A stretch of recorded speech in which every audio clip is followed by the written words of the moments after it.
start with telling you Happy Father's Day to all the men out there who are 18 and over, who are dads, those who have stepped in as dads, as father figures in our lives. Thank you so much for all you do. I know I've had people step in as spiritual fathers in my life, and it's been amazing and helpful on my journey through this walk as a Christian, so thank you for that. And then we have started up gear groups again. We just finished our first week of gear groups. I had a gear group last Friday. It was so much fun. We have gear groups going throughout the summer.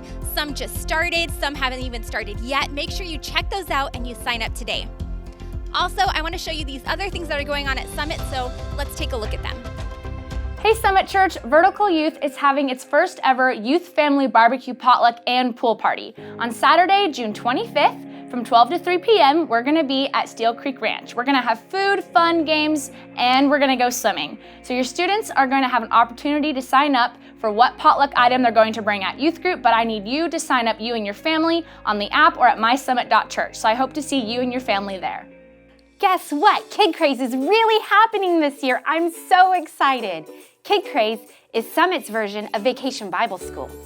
It's for kids preschool through 5th grade. I'm really excited about this year's island theme. We will be going on a quest led by Lighthouse Keeper and his bird Beacon. Together, we will learn about God's creation and love for us. We'll have dinner, outdoor games, and crafts. It's going to be a blast. I need 2 things from you. 1, I need you to sign up your kids. And 2, I need volunteers. And guess what? If you have both, you want to volunteer and you have kids, you're going to get 50% off your kids' registration. That's huge because we value your time. So please sign up today at mysummit.church or on our church app. Hi Summit ladies, we are going to have a fun event for you June 25th, Saturday morning at 10 a.m. Our host is going to lead us in a backyard DIY project together. It's going to be easy and fun and lots of laughs and connection. I hope you can join me.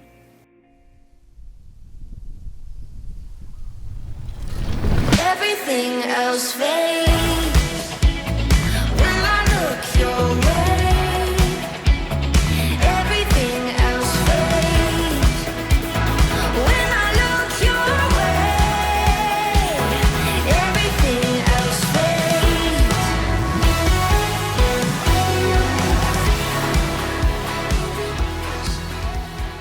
Hi, welcome. I'm here. I really am here.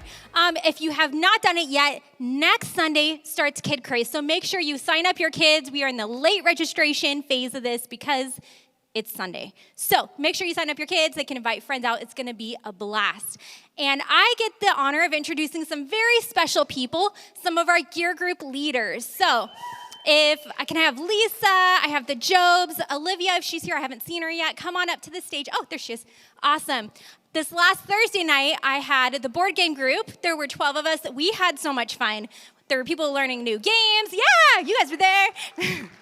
Barbara actually was doing super well. Jared kind of helped her out. And then she caught on. And when she got it, she just was flying with it. But then Janelle, anyways, I'm just going to ramble. Okay, so here are these amazing people. I'm going to have Lisa start. Tell us about your group. Ladies, we are going hiking together. If you haven't joined us already, we have so much fun. We go to Auburn, and we have always a choice for those that want to go a little bit further, want to go a little bit shorter. And it's just great to go into the outdoors together. I've got great leaders that lead us that are professionals in the hiking trail. So they'll go with us, and it's just so much fun. All the details are on the form. We've got 2 dates in July so far. And I'm Sean. This is my husband, Eric. He said I should do the talking, so I'm going to do the talking. Anyway, we are doing a group, and it's geared, it says it's called the Empty Nester Group, but you don't have to have your kids out of the home, but the idea is that you have adult kids, some of you have adult kids, and just an opportunity to get together and to know other people that are kind of in the same phase of life that we're in. It's not an age thing at all. It's really just about kind of phase of life. And if you are interested and don't know how many times you could really attend this summer, just sign up anyway, because I kind of foresee it could be something that we could continue on just as a way to get together and knowing other people that are kind of in this phase of life. So sign up, and we're thinking about doing like pickleball or barbecue or hanging out at the park and playing cornhole or whatever, just kind of a time to get together. And single, married, it doesn't matter, any of that. Just if that's kind of your phase of life. And if you want to join and you still have kids at home anyway, just sign up anyway. So anyway, we'd love to just get to know some people and just have some time fellowshipping. Hi, good morning. So I'm leading 2 groups. My husband couldn't be here today, so I really apologize about that. But the first group is ladies' coffee break. So yes, woo! We just had our first one Saturday, and it was amazing at 9:30. So we're gonna do this bi-monthly. So it'll be next weekend. We won't be getting together, but the following weekend we will. And basically, it's just a time for us to get together and talk, and honestly be a support to each other. That's something that I had in where I previously lived, and I just so love having community with women. It's just so important. We need each other, and we need a break too from kids sometimes, right? I need a break. I know that. So, and then the second group I'm leading is the couples kayaking and picnic. So my husband and I are leading that. We have 2 spots picked out already. So one of them is they're pretty local. Forest Hill has Sugar Pine Reservoir. So I think we're gonna do a little cruise around there. You're welcome to bring your fishing poles. You do not have to just have kayaks. You can do paddle boards as well, if that's more comfortable for you, of course. And then the other spot we're thinking of is either gonna be Scotts Flats, or if we're feeling really adventurous, which I would like, I would love to go back to Whiskey Town and kayak there. In fact, I'm thinking about a moonlight kayaking, sunset kayak, so kind of thinking some fun things. So I would love for more people to sign up. I think we only have like 2 couples, so sign up. It'll be so much fun, and we'll picnic together, and it'll just be a great time. So. Thank you, guys. So you can sign up at mysummit.church. Our website is having an issue at the moment. So if you don't see it, if it's not popping up for you now, please make sure you check it later tonight or check it tomorrow and sign up for one of these amazing groups. We have, I think, 7 groups this year. And I'm going to invite up Pastor Chris. We're going to continue our Father's Day celebration. Woohoo! Fathers. Come on, give dads a big hand. That was so terrible and pitiful. And if you had done that to moms, there would be eyes getting scratched out. Give our dads a big hand. Much better. Men, you are appreciated, but you're too humble. If I asked you to stand, I'd just get a lot of this. No, not me. So what we do want, though, is men are also competitive. I need 3 couples. I need a husband and wife, 3 couples. You're going to come up and do the donut challenge. And guys, you all love a donut. And so what you're going to do is you're going to just hold the fishing rod with a donut over your husband's mouth, and he's got to put his hands behind his back and eat that, the first one to eat that. So men, I need some egotistical, really full of themselves men who think they can do that. All right, Rob and Rachel Ross, I see nudging. The Fishers, I see them. Come on, Fabiola and Chris. Come on, Rosses, come on. Rob, get up here. And I say Shannon and Jason Dateweiler, too. Now, come.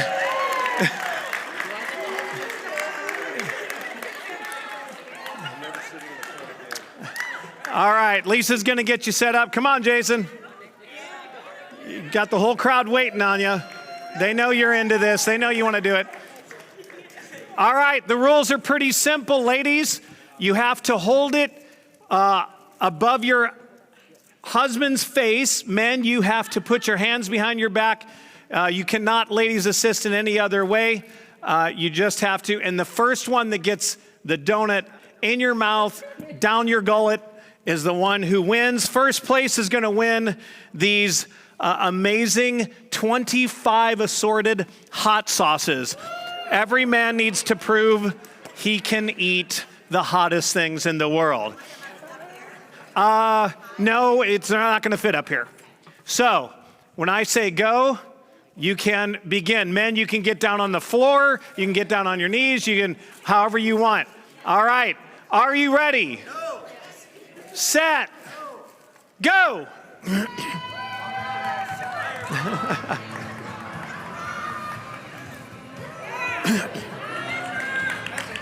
Come on, cheer him on. Chris has already got it in his mouth. Rob's getting it into his mouth.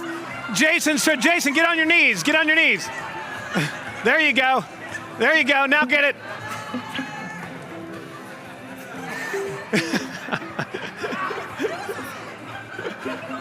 Go ahead. Jason's just headbutting his.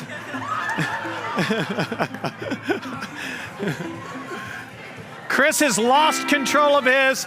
Rob's hit the ground. He's no longer interested in eating it.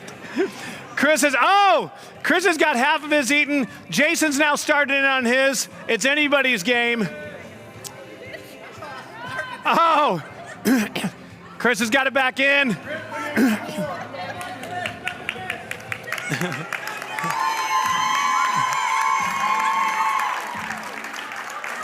I think we have a clear winner, Chris and Fabi Fisher. All right. Lisa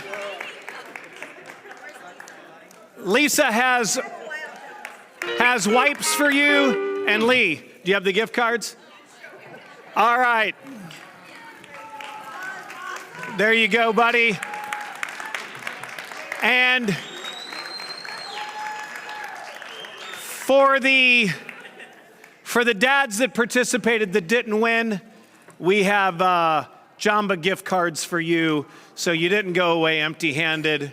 Thanks for playing The Donut is Right with us on Father's Day. Hey, here's the really cool thing.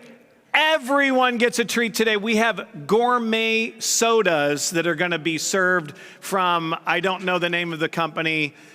Lisa set up a great company.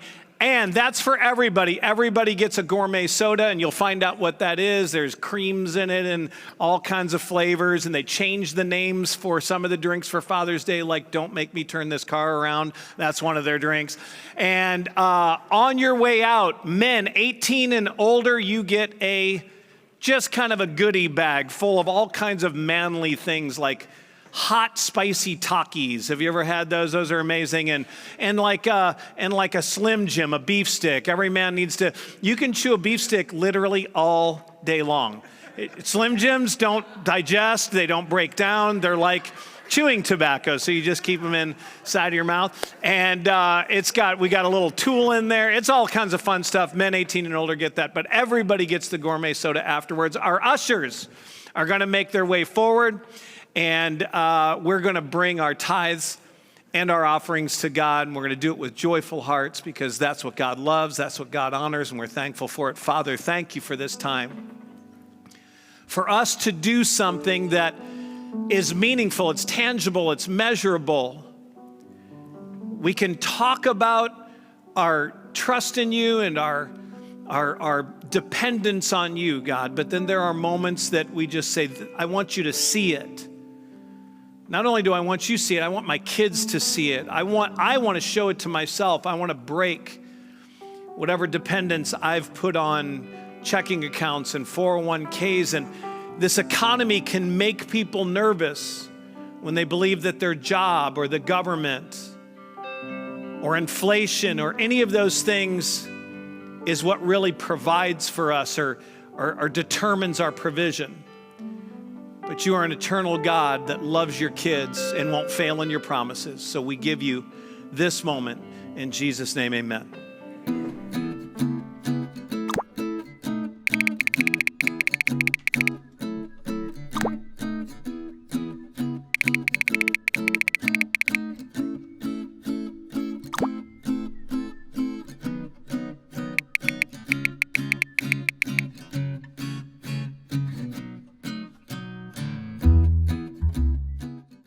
Being teachable requires humility.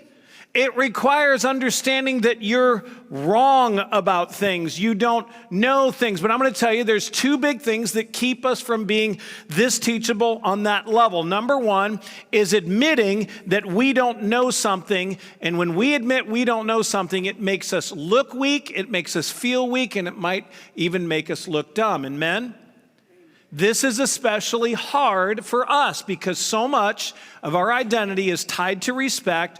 We believe that if we don't know something, someone might lose respect for us.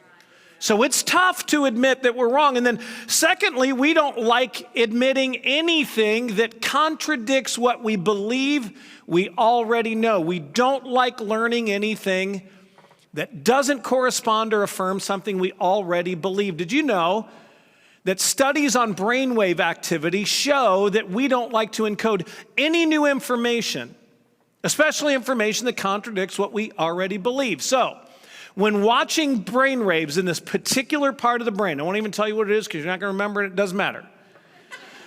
Here's what happens when you are arguing with someone about values and you disagree about a value, there is no brainwave activity in this area. But when you are talking to someone and you are agreeing on values, there is brainwave activity. That has shown doctors, clinicians, psychologists, and psychiatrists that our brains do not want to encode. It doesn't want to activate and begin to write down any new information that contradicts what we already believe. And so that's a great way to continue being wrong about a lot of things. Is we just decide we don't want to learn anything new. There's a great story in the book of Acts. There's a man named Philip. Now, there was a disciple named Philip. This Philip in the book of Acts is not the same guy. He's considered, they call him Philip the evangelist because he loved to go tell people the good news. Philip, there's a great story. I'm not going to read the whole story to you. I'll summarize it and then you can read that later. But here's what happens in this particular story. Philip is called by God. God tells him, I want you to get up and you're going to go from Jerusalem on the road to Gaza. I want you to move along that road and God's going to put him in the path of somebody. And as he does, he gets up and he goes and he runs into this eunuch who is an officer for the queen of Ethiopia. So this eunuch is a high-ranking officer. He's parked on the side of the road. His driver is just sitting there, the driver of his chariot. And this eunuch is reading from the prophet's book, from Isaiah's book, and he's reading his writings. And he's reading them out loud, and he's pondering these, and he's musing out loud the teachings of Isaiah. Philip overhears him and runs to him and he asks this question. He says, do you understand what you're reading? And the response of this officer, the response of this treasury of the secretary, this man that was responsible for controlling the entire wealth of the country of Ethiopia, for the queen of Ethiopia, he says something that I find absolutely fascinating that should inspire every one of us. He says, how am I going to understand it unless someone explains it to me? How will I learn unless someone teaches me? And from that moment on, Philip begins to tell him, starting with that writing, starting with the verses that he happened to be reading out loud, he begins to say, this is about Jesus Christ, the Son of God. He tells him the good news of what God has done for him. Philip begins to travel with him for a short distance, and the eunuch asked him the question, what would stop me from being baptized? And he said, nothing if you believe on Jesus. And the eunuch says this, and it's not in your notes, but in Acts 8, he says, the eunuch said this, I believe that Jesus Christ is the Son of God. Then the eunuch, commanded the chariot to stop. Both Philip and the officer went down into the water, and Philip baptized him. Let me tell you why that's so important. Because number one, Philip listened to the voice of God to encounter somebody who was seeking after God. And the important part of this story is what we're going to talk about today, that this man's life was changed because he was willing to say, I don't know something that's important for me to know. And when he invited that question, he says, how am I supposed to learn anything if someone's not going to explain it to me? It transformed and changed his life, and he found his purpose and meaning and destiny in his Creator by asking that question. I want to learn more. How can I learn more? So I want you to hear the most important thing about that is that you have to believe that God is putting people in your path. Just like he put someone in the eunuch's path, he's putting a Philip in your path to encounter you. If you'll just say, I want to know more, who will teach me more? And be willing to accept the messenger of God, whoever that might be. So if you don't already have your notes, grab them. We're going to go through this together. One of my Father's Day gifts to you will be, I'm going to try and nail this down in 19 minutes. God puts people in my path to teach me that, number one, I'm not done being wrong. Norman Vincent Peale said this, and I love it. The trouble with most of us is we'd rather be ruined by praise than saved by criticism. None of us I don't like to be told I'm wrong. I especially don't like to be shown I'm wrong. I don't like somebody doing it to me, to revealing that I'm wrong about something. None of us really do. We don't like being told. And we especially don't like it from somebody we don't think has the right or the qualifications to tell us we're wrong.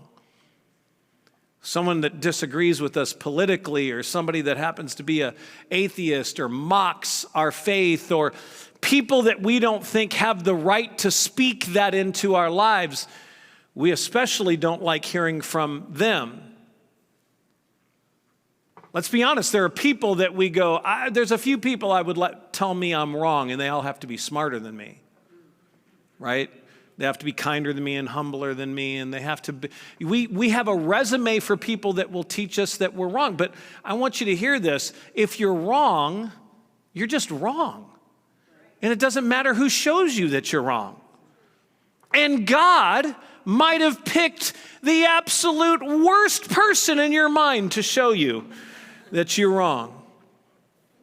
But he puts those people there to contradict us, to challenge us, to call out our way of thinking, our belief system, our worldview. The question we shouldn't be asking is, do you have the right or the qualifications to criticize what I know or what I believe or what I think? The better question is this: am I willing to admit that I'm wrong no matter who points that out to me? Listen to what Proverbs 13:8 says.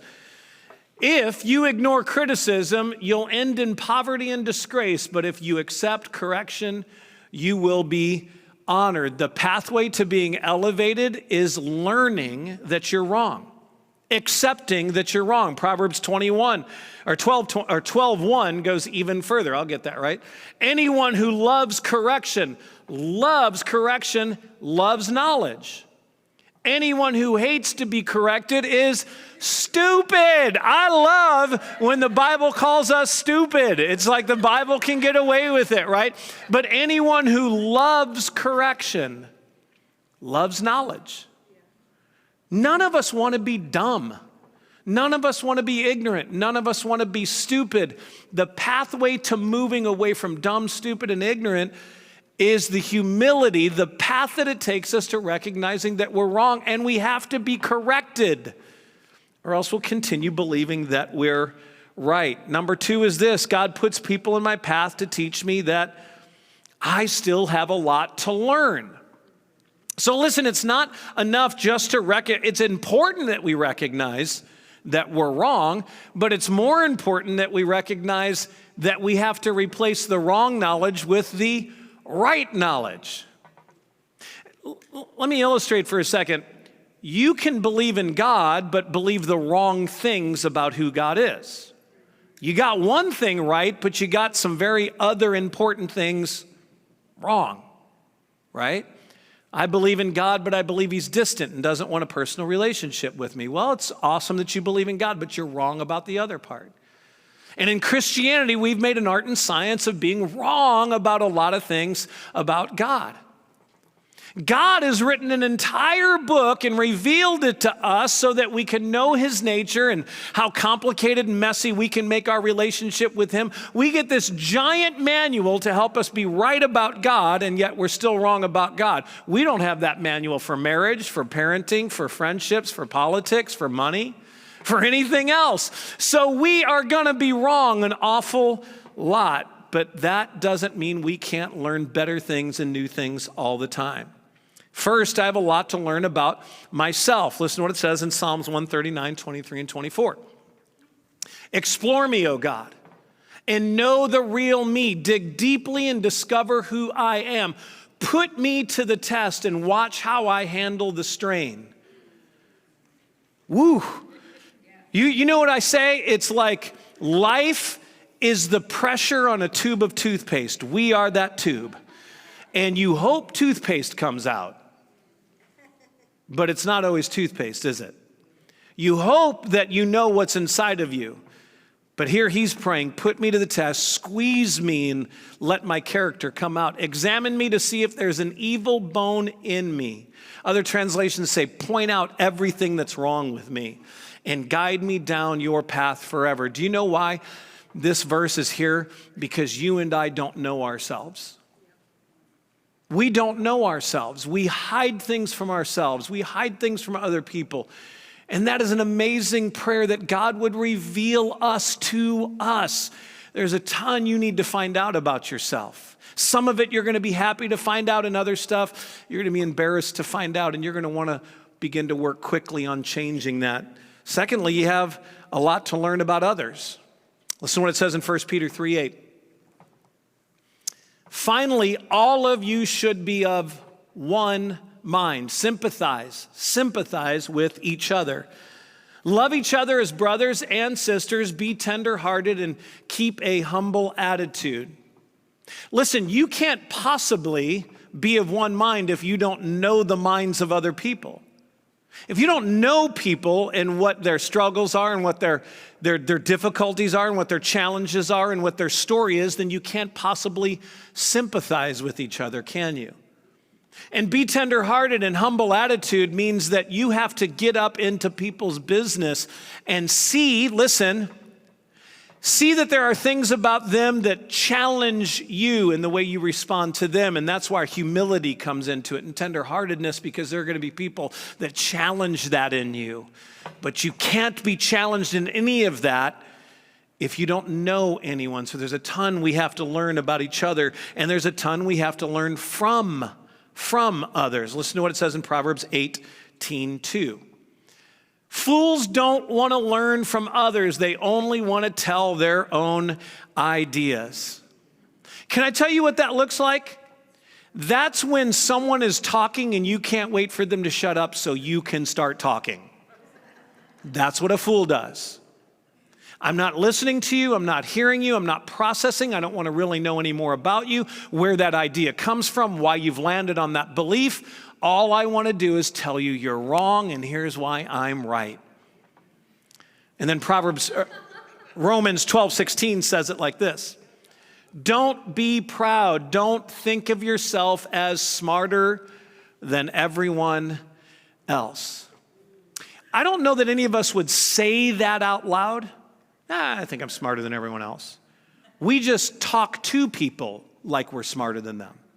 We talk about people like we're smarter than them. If you don't believe me, listen to the way someone talks the moment they see a picture of Joe Biden or a picture of Donald Trump. Depending on where they land, they will immediately begin to say insulting, degrading things about that person. Because we believe that we're smarter than people. I mean, we're smarter than the former president. We're smarter than the current president. And you're sitting there going, oh, we are. Maybe. But I promise you this, in this room, you are not even close to being the smartest person. Someone in here is smarter about something, about a life experience, about way smarter about that thing than you. So every one of us can learn from each other. We still have a lot to learn from God. Listen to what Psalm 25:9 says. He leads the humble in doing right, teaching them his way. Can I tell you this? That you will never truly know, oh, God, I just want to know you more. God, I just want to do the things that you want me to do. God, I just want to follow you. Can I just tell you that you have to then take on the posture that Jesus had when he walked the earth, which is the Bible said that he didn't consider himself better than anyone. He humbled himself. He knew he was God, yet he subjected himself and became the servant of men, not one who would be served by men. So you have to approach everyone with the same perspective that God approached humanity. And that's with humility. And that is the space and the place in which God will use you and teach you. And then third and finally is this. God puts people in my path to teach me that I will be tested on how much I really know. On how much I really know. So do you remember that kid in class who on Monday was the one who was completely shocked that there was a test. Everyone else had studied all weekend long. Are you ready? Are you ready for the test? And you see the one kid like, what? There's a test today? Yeah, everybody was studying all weekend. What? I didn't know she didn't announce that. Yes, she did, like Thursday and Friday. We actually did in-class prep on Wednesday, and we all went over the test together. You know who that kid was? That was me. When I was getting assessed last year for ADHD, they made me submit my report cards from kindergarten through 8th grade. Fortunately, my mom years ago had given those to me. I put them in with photo albums and stuff like that. I had never taken the time to look through those. It was humbling to look through those. Christopher is a joy to have in class. He's very respectful and well-liked, but he needs to work on paying attention. He needs to work on the work that's right in front of him. He needs to sit still. He needs to not talk out in class. He needs to stay on task. Every quarter, every grade, Christopher's wonderful. He needs to stop talking. He needs to stop distracting his classmates. He needs to stop And I was like, Your Honor, I'd like to submit Exhibit A for ADHD, please. Yep, I was that kid. Didn't know I was going to be test? When did they start doing that in school? So I'm here to tell you this. You are going to be tested on not only what you currently know, but whether you're willing to admit that you're wrong. Recognizing that you're wrong. Then you're going to be tested on whether or not you've learned to love getting corrected, because that's what Scripture tells us we have to do. We have to fall in love with getting corrected. We have to literally get up excited at the idea that we're going to get corrected today. Somebody's going to point out we're wrong. And instead of getting all weird and embarrassed, we're going to be like, dang, that was fun. I can't wait for somebody to point that out in the middle of a meeting tomorrow.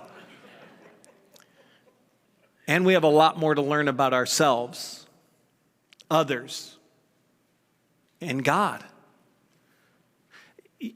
Not all the messengers that God uses are going to be the ones that you want. Let me see. There's Gavin. All right. I just want to let you know I still have 7 minutes left, and I am almost done. Don't clap because I'm almost done. It's Father's Day and my wedding anniversary.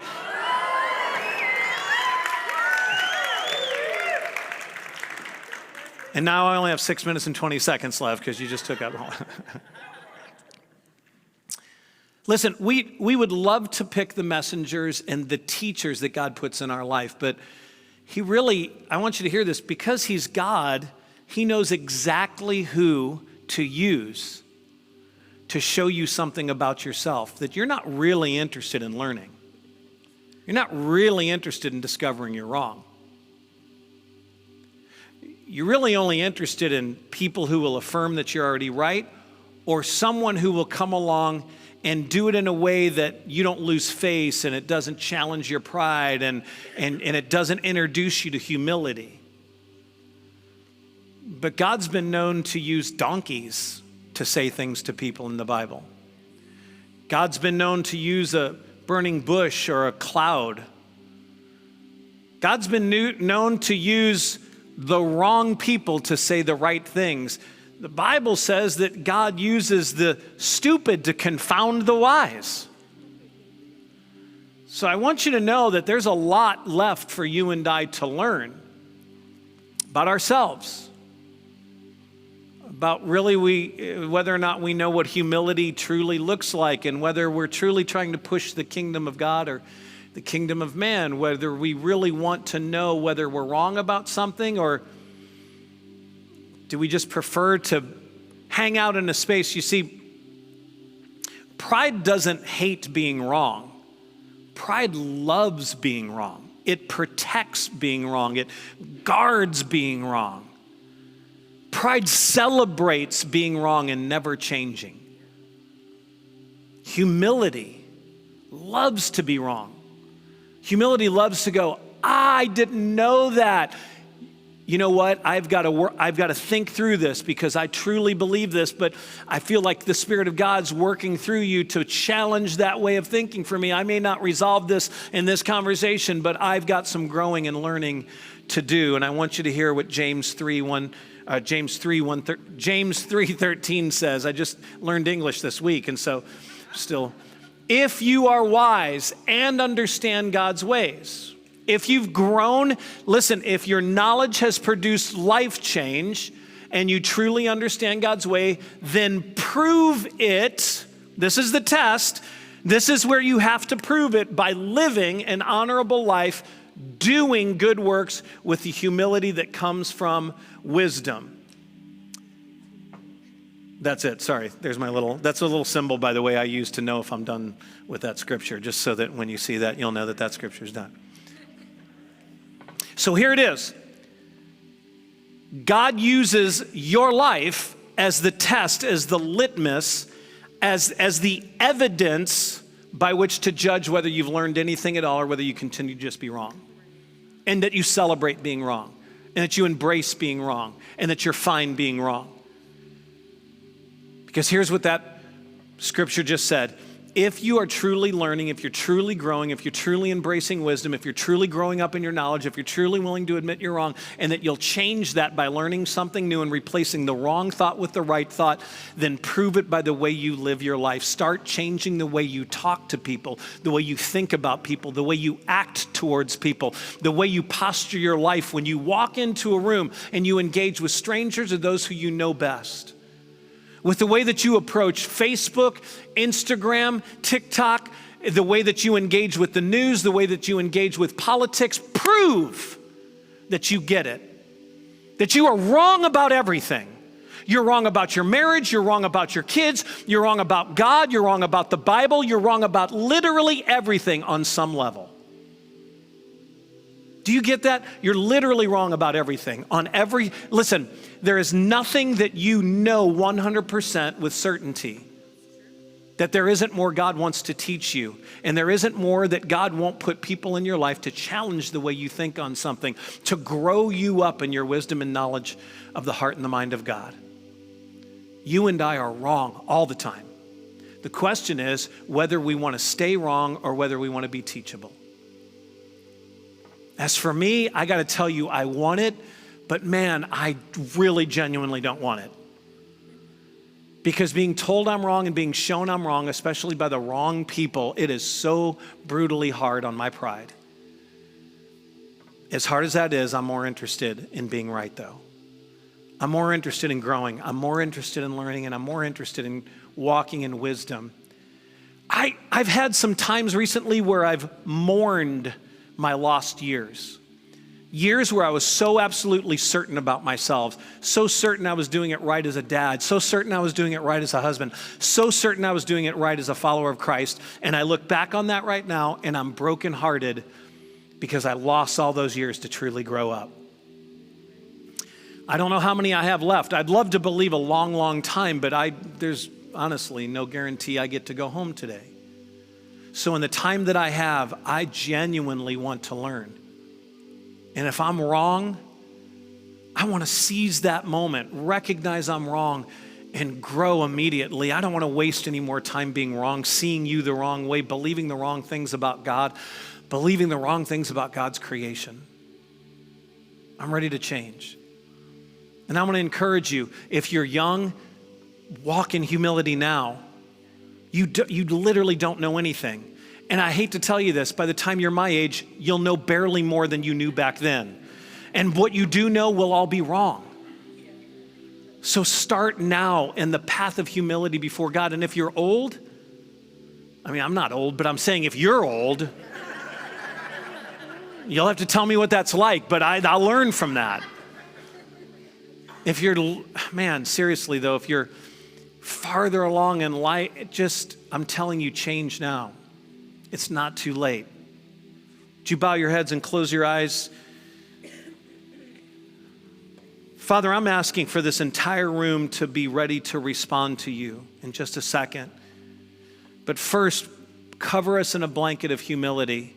Let it weigh on us. Let it push out the thoughts in our minds of pride that say, this is not for you. He's not talking to you. This is not about you. You don't have anything big that you need to change in your life. You know everything you need to know, or you at least know as much as you really need to know. Nobody's going to be perfect in their knowledge, but you've got it pretty well together. God, push those kind of thoughts out because they just stand in the way of us growing up, growing wiser,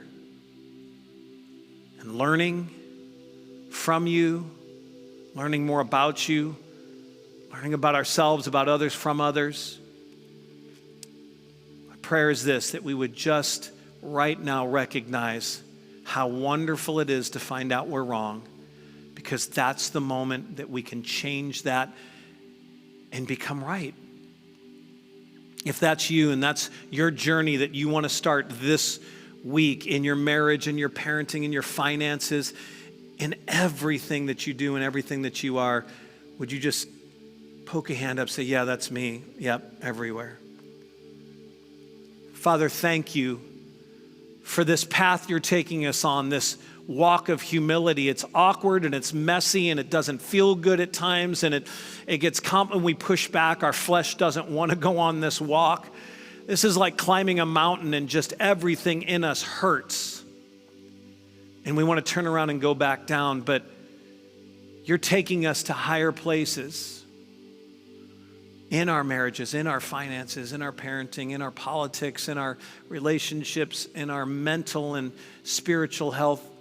You want to take us there, and you're going to use some of the craziest messengers to get us there, but let our humility be the radar we use to invite correction into our lives so that we can invite knowledge and wisdom. That's my prayer for me, and that's my prayer for every single person who raised their hand.